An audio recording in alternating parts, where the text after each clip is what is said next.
दोस्तों, कोरोना के हालात से निपटने के लिए सरकार की आलोचना करने वाली कांग्रेस की अंतरिम अध्यक्ष सोनिया गांधी ने हाल ही में प्रधानमंत्री मोदी को चिट्ठी लिखी थी। चिट्ठी में जिस तरह सोनिया गांधी ने सरकार की आलोचना की थी, अब बीजेपी ने उस आलोचना का जवाब दिया है। महाराष्ट्र में एनडीए सरकार में सहयोगी दल कांग्रेस को महाराष्ट्र की कोरोना काल में मौजूदा बिगड़ी हालत पर नजर डलवाते हुए देवेंद्र फडणवीस ने सोनिया गांधी को चिट्ठी लिखी है। फडणवीस ने लिखा, आशा करता हूँ कि आप स्वस्थ और कुशल होंगे। आपको चिट्ठी लिखने की कुछ वजह है। हाल ही में माननीय प्रधानमंत्री श्री नरेंद्र मोदी जी को भेजी कुछ चिट्ठियां और कांग्रेस नेताओं के बयान पढ़ने में आए। मुझे ऐसा लग रहा है कि शायद कुछ मुद्दे आपके ध्यान में नहीं लाए गए हैं। बस सिर्फ उन्हीं बातों को आपके सामने रखना इस चिट्ठी का मकसद है। फडणवीस ने लिखा कि कई महीनों से हम सब कोरोना की महामारी का सामना कर रहे हैं। ऐसे में कई सवाल देश की स्थिति पर उठाए गए हैं। ये तो आपको पता ही होगा कि देश भर की हालत का विचार हम इस महामारी के दौरान करते हैं। ऐसे में महाराष्ट्र के हालात को कतई नजरअंदाज नहीं किया जा सकता। इस चिट्ठी में फडणवीस ने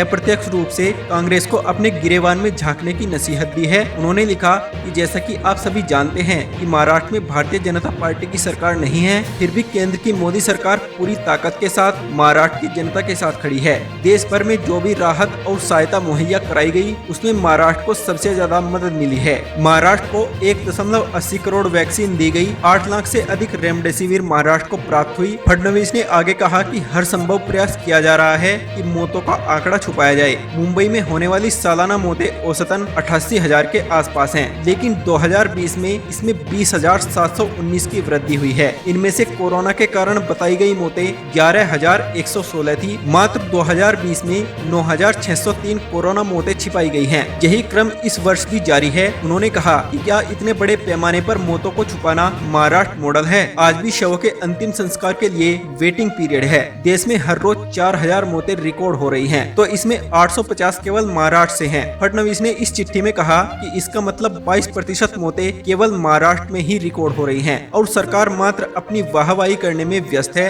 ये चिट्ठी काफी बड़ी है, जिसमें फडणवीस ने सोनिया को हर उस पहलू को याद करवा दिया जिसे लेकर सोनिया ने पीएम मोदी को चिट्ठी लिखी थी। फडणवीस की इस चिट्ठी से बीजेपी ने साबित कर दिया कि अगर कांग्रेस बात बात पर बीजेपी पर कीचड़ उछालना जानती है, तो बीजेपी को भी कांग्रेस की दुखती नस दबानी आती है और इस चिट्ठी ने कांग्रेस की उसी दुखती नस को दबा दिया है। Bureau report, viral Hindi news.